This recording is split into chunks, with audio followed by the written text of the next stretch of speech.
Reșița? Păi am plecat în 1971 din Craiova, mai cu 2 colegi și am venit la Reșița că să câștigă mai mulți bani. Așa am auzit noi atunci. Da. Și m-am dus, am venit aici, am avut un consătean de-al meu și mi-a arătat unde sunt cadrele pentru angajare, Da. la combinatul siderurgic Reșița și m-am dus acolo.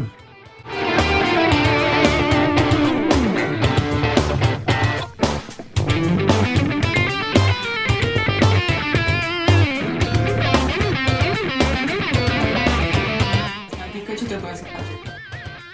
Turnat la oțelărie niște lingouri de oțel și noi la bandajele debitam așa, le tăiam în bucăți. Da. Ne dădea dimensiunile și le tăiam în bucăți. Și cam câte ore lucrai pe zi? 8 ore.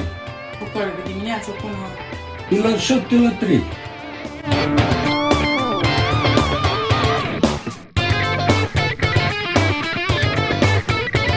La lucru erai obosit? Ce făceai?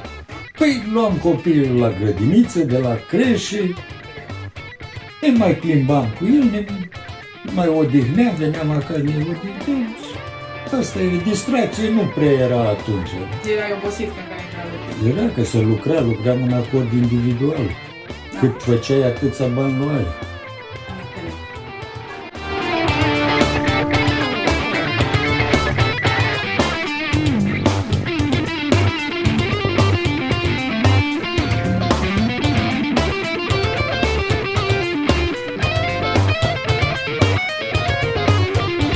Eu știu că nu aveam de lucru, ne duceam la laminoare, ne ducea pe la oțelărie, pe la cărămidă, pe acolo și de cărămidă din mână în mână, să reparăm cuptoarele. Nu stăteai, trebuia să lucri.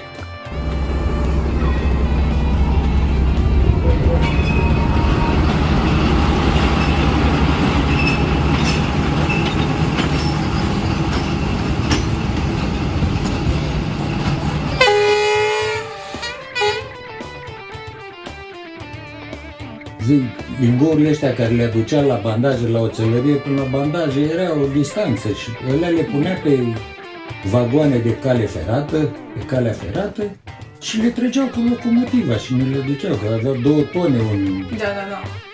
un lingou.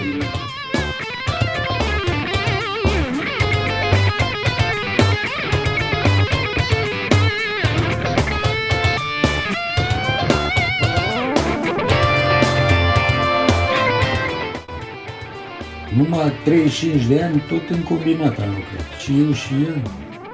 Și ce înseamnă de fapt combinatul ăsta?